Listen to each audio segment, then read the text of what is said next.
So this is where I get in trouble with certain board game systems. Being a completionist, being an enthusiast, there's certain titles that I really enjoy. So it's natural to want to obtain all of those expansions. And if it's Fantasy Flight based, you know it's going to be a lot of expansions. Then this leads into the duality of being a completionist and having poor impulse control and wanting to play all those expansions. Because it's not only a question of resources. I've gone through the trouble to obtain these expansions. I want to utilize them on the table. I want to expand the goodness, the awesomeness of the game. But with certain titles, this leads to a very dangerous place. And I'm curious, in the titles in your collection, board games that have expansions, too many expansions for its own good, too many expansions where if they are all in play, and how do you resist this, to not pull them all in play? Does it make the game unplayable? Or does it kind of go against the very thing it's trying to do? So I'm going to offer up two titles in my collection. These are both titles that I love to play. I regularly play. Just this past weekend, we had an amazing game of one of them, and I always play all in with the expansions. The first on the list, I mean, we can see it on the splash screen here, Talisman. I love Talisman. Talisman by itself, essentially, if you're unfamiliar with the game, it's a fantasy quest-based game. In the center of the board is the Crown of Command. And you play an adventurer, a hero, a villain, seeking this Crown of Command against the other players. So it's a little bit of PvP. It's a little bit of exploration. You level up, you gain objects, you do lots of things. And essentially you need literally a talisman, this magical amulet to enter through the portal of power and make your run for the Crown of Command. The game is long. Some would say in a good way or in a bad way. We'll put that aside, put that judgment aside. The game is long as you regularly play it because you need to find a talisman, and there's different ways to do it.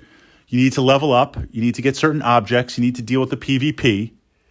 It takes a while to play. And a lot of fun stuff happens. Certainly a lot of fun stuff happens as we're playing and as we're moving through that. Expansions. Now, there's small box expansions that add more quest cards. Those are easy. That add alternate endings. Okay.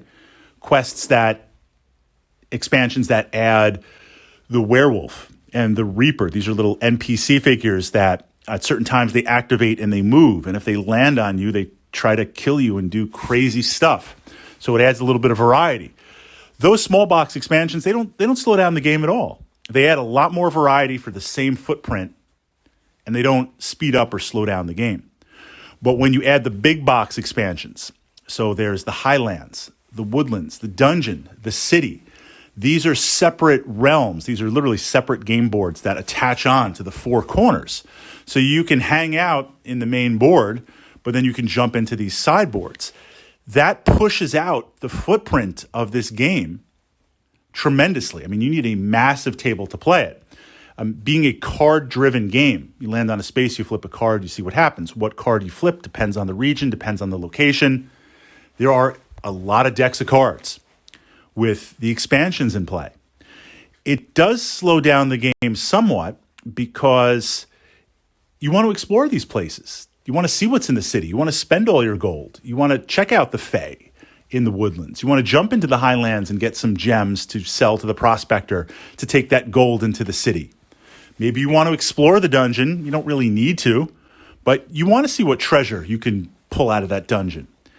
It adds a lot more time and it adds a bigger footprint to the point where I wonder with the game, it's not as playable because it really is overwhelming. Now, you can see on the splash screen here, it's a lot of fun to look at. It's a lot of fun to explore. If it's your first jump into Talisman, seeing the different things you can do, it captures your imagination. We'll leave the Dragon expansion aside for a moment because that just replaces the center board. Doesn't really increase that footprint. But it bumps that game out tremendously. Do I play Talisman without the expansion? Or the expansions, I should say. I do have the Black Library edition from, 2008 or so. It's the base game. I play it once in a while, but very, very rarely. It's the type of thing, well, look, we have the expansions. More is better. Let's have more options, more choices, more stuff. But in doing that, it does bloat the game. It does take the footprint and bump it out incredibly. I mean, this is literally the type of game, if I bring it to the gaming club, I need to reserve some space, literally some table space ahead of time. Because again, the main board, the sideboards, the different cards, the tokens, and then a little bit of space for all the players. It's big. It's impressive. Okay, second title that makes Talisman look like baby cakes in my collection, and we're going back. I think it's out of print right now, but it's still out there. Maybe you've had a chance to play it. Maybe it's even in your collection. Arkham. I love going against the old ones.